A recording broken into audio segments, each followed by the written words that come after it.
fellow commissioners, my HOC, the HOC staff, and our president, Chelsea Andrews. My name is Linda Kroon. I am the chair of the committee, the Administrative Regulatory Affairs, I think. Also, I have two of my commissioners here today. My first one is Isola Shaw. She's a fellow commissioner, and also Commissioner Paul Reach. Hi, guys. Our first approval that we're going to do is the approval of the Administrative and Regulatory Committee minutes on March the 18th. Can I get a vote for that? I move to approve the minutes. A second. All in favor? Aye. Aye. So approved. Our next revision that we're going to go over is the revision to Chapter 1, 8, and 9 of the Housing Choice Voucher Administrative Plan.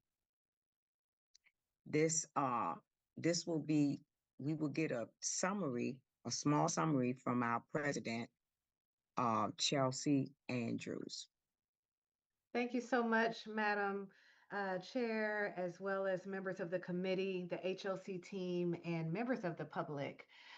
We are coming before you today to begin a series of meetings over the course of the next few months in which we will be providing recommendations in terms of streamlining and making our administrative plan easier to follow and more in alignment with our day-to-day policies. You may recall that over the last year, we've been before this committee on a number of occasions related to changes that were required by HUD. The HOCMA changes, we have made our way through most, if not all, of those changes. However, at the same time we were moving forward with HOCMA, we did engage a consultant to look holistically at our admin plan, make recommendations. We've attempted, the compliance team has definitely taken the task on of trying to determine a good flow and how to break down this administrative plan meeting over meeting. We will be working with the chair to provide a calendar roadmap for the next few months, as well as identify which chapters we would be presenting at different times. And so, but today we will get started in this process with our Vice President of Compliance, Darcel Cox, sharing the first iteration of proposed changes to chapters 1, 8, and 9 of our admin plan. And so before I do turn it, I just want to say this one thing about the administrative plan. And what it is ultimately every housing authority has a requirement to provide to the public for pure transparency how we operate our programs. It's on our website, and each of the changes we're presenting are, there's an opportunity for public feedback and questions, as well as an opportunity for thought partnership with our RAB. So with that, I'll turn it over to Ms. Cox to get started. Thank you. Thank you. Good afternoon. For the record, I am Darcel Cox, Vice President of Compliance, and today I'm bringing forth proposed revisions to 3 chapters of the HOC Administrative Plan. As President Andrews indicated, previously HOC did procure a third-party consultant to work with various divisions to go through our administrative plan and make recommendations. So as part of that continued effort, I am here today to propose revisions to Chapters 1, Statement of Policies and Objectives, Chapter 8, Voucher Issuance and Briefings, Chapter 9, Request for Approval of Tenancy and Contract Execution. Next slide. The proposed revisions to Chapter 1 include enhanced wording for clarity. We reformatted the local goals section, removed obsolete language, enhanced language pertaining to reasonable accommodations, and language access. Next slide. Additionally, we added a section specifically for deconcentration of poverty. I will pause here. I can continue on, but this concludes the high-level overview for Chapter 1, and I will take any questions if you have them. Do we have any questions, Commissioner Weech? Yes, I do, Madam Chair. And Darcy, I don't know whether you want to wait till after you've done your presentation. It's down in the actual language changes. I had some questions. Okay, if you all don't mind, I can go through whatever works best for you. Yeah, why don't we, from my perspective, be easier if we went through your presentation, then just go through the things I saw in the document. Okay, next slide, please. Proposed revisions to Chapter 8 include enhanced language for clarity. We added regulatory language pertaining to information that we provide during the voucher briefings related to HUD's lead safe housing rule. And we replaced regulatory language regarding security deposits. Next slide. So proposed revisions to Chapter 9 include, again, enhanced wording for clarity. We added language regarding reasonable accommodations and special housing types, added regulatory language pertaining to tenant leases, and enhanced language pertaining to execution of HAP contracts. So this concludes the overview of the chapter updates, and I will take questions now. So the first set of questions I had were actually just probably semantic, but related to our redefining of our local goals.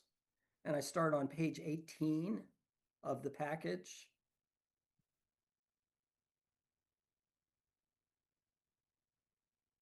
Okay, I do have them in front of me, so I will take your question. Oh no, this is interesting. Anyways, the first thing I saw is that the HUD strategic goal, the first HUD strategic goal, talks about increasing the availability of decent, safe, and affordable housing. But then our local goals refer to assisted housing. And in my world, those are kind of as a term of art, especially assisted housing, as those that actually have rental assistance on them.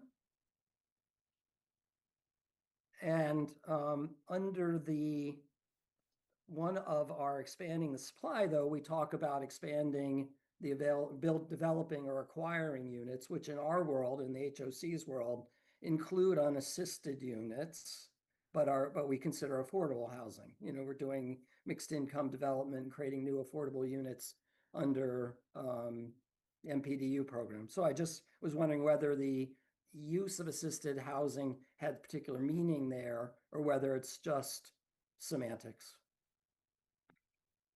So I will ask either Lynn, are you able to support with that question? I believe it's just semantics. Because it looked like in the previous version used assisted housing also. Good afternoon, Commissioner Weech. Yes, I do think it is just semantics.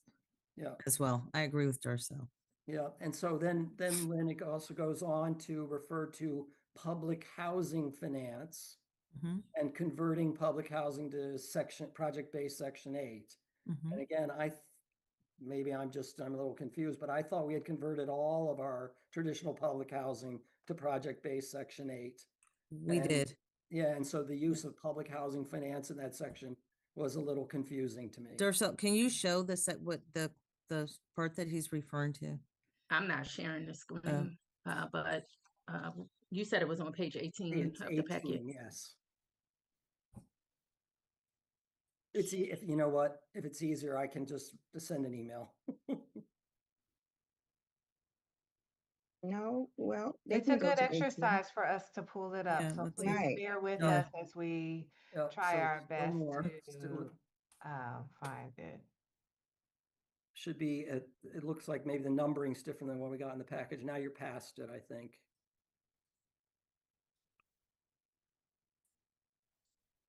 Let me see as well. Should be chapter 1, section B.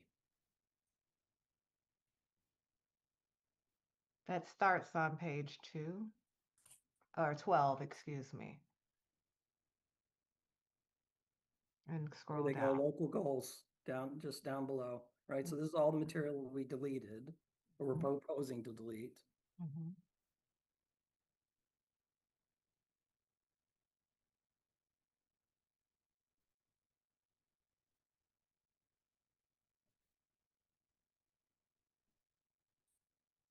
Yeah, so here's, yeah, this, what we had before us is different than the numbering in my package. But you can see here at the beginning, we talk about expanding the supply of assisted housing and acquire or build units or developments, which might include affordable as well as assisted, at least the way I would use the words. And then on the next, what was my next point? Oh, The public use housing of public financing. housing. So you see the fourth bullet in this goal, increase assisted housing choices. Convert public housing to project-based section 8, which if it's done already, that might be obsolete. And then in the bullet just above that at the top of the page, put the use of public housing finance.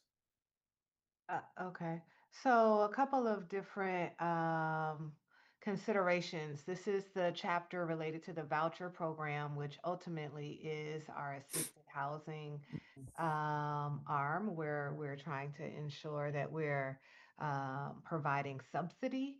So everything that this section focuses in on is really more so that than just the typical development of real estate and our mixed finance model. And so if you think about it that way, even when we're referring to, which unfortunately we just learned that the fair cloth to red concept has is no longer a viable option for us. It's now winded down.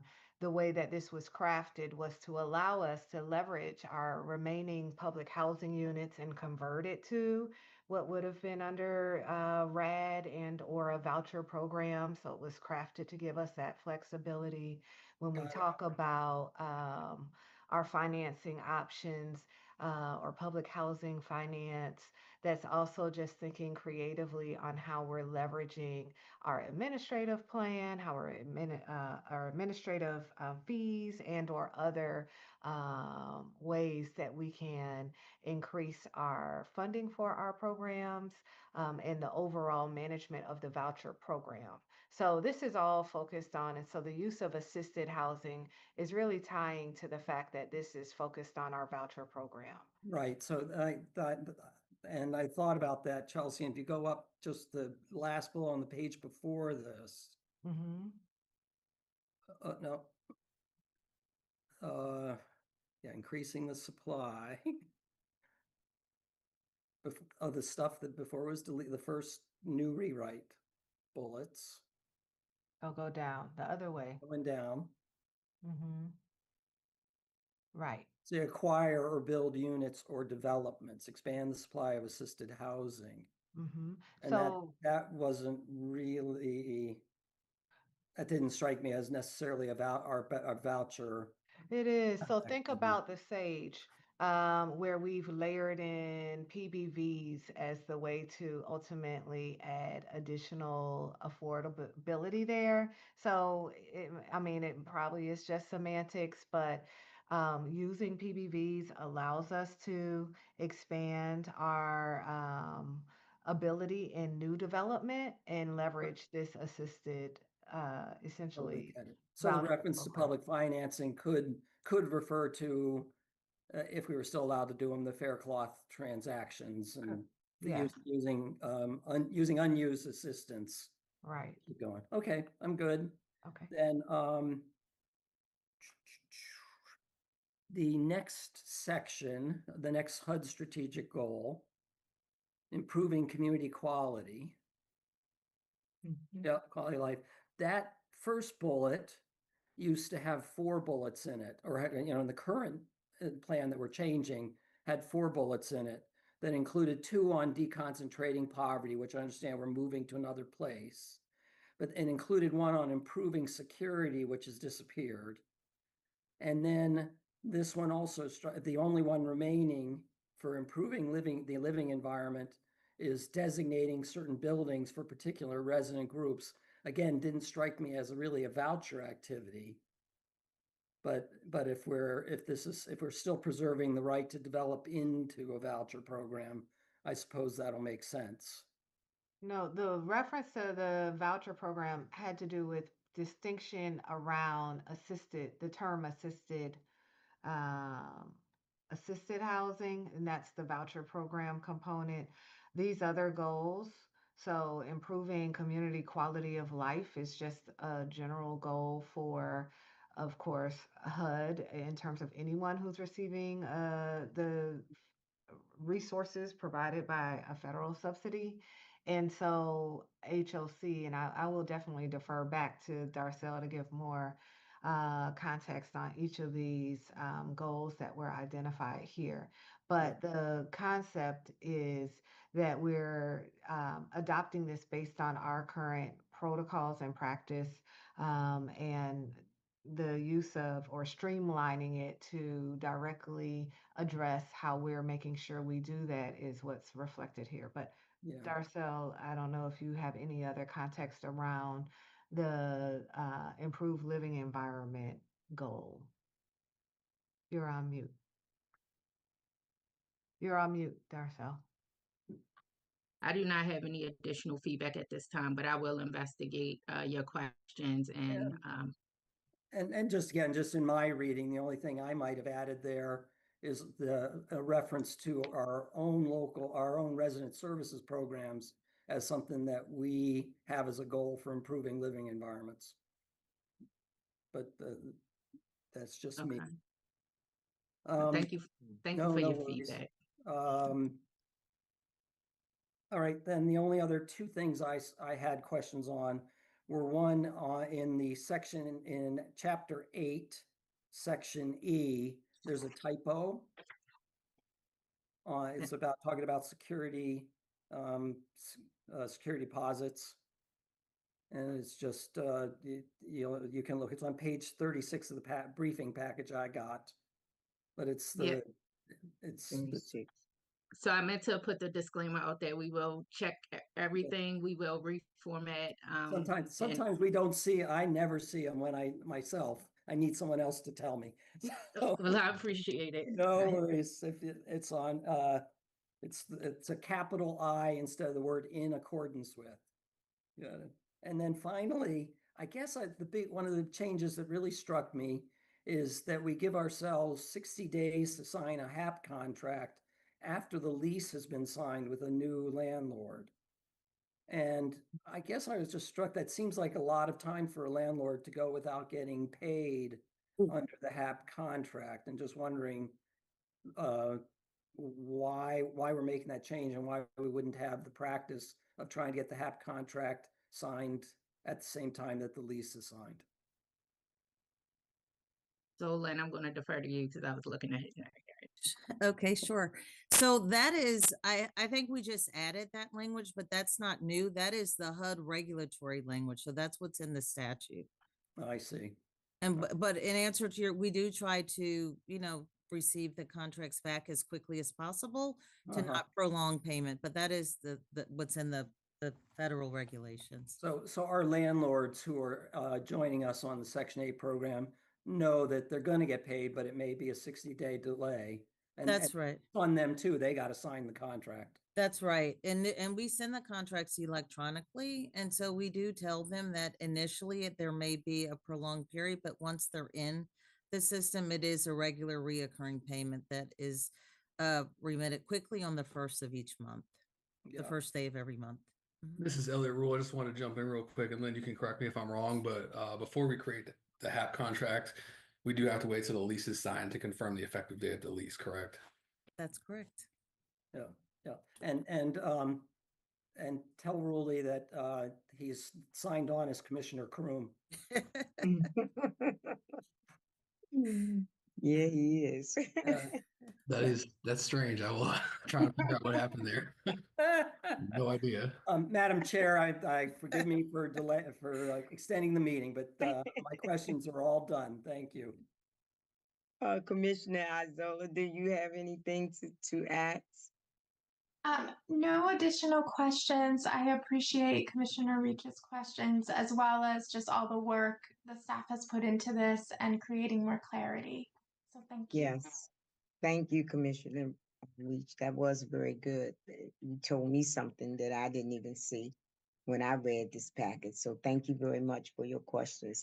I don't have any other questions either. We want to take this to the chair, to the board, to our fellow commissioners at our June 10th meeting. So we need a Yes. vote, So guys. So moved. All in favor? Second. Aye. Aye. Aye. So approved. So we'll Thank take you. this. thank Yes, you we'll all. take this. Yes, we'll take this And big before our thanks to the committee. staff. This is a lot of work. Appreciate it. See you at the June meeting. Thank you very Yes. much. Thank Thank you, you. guys.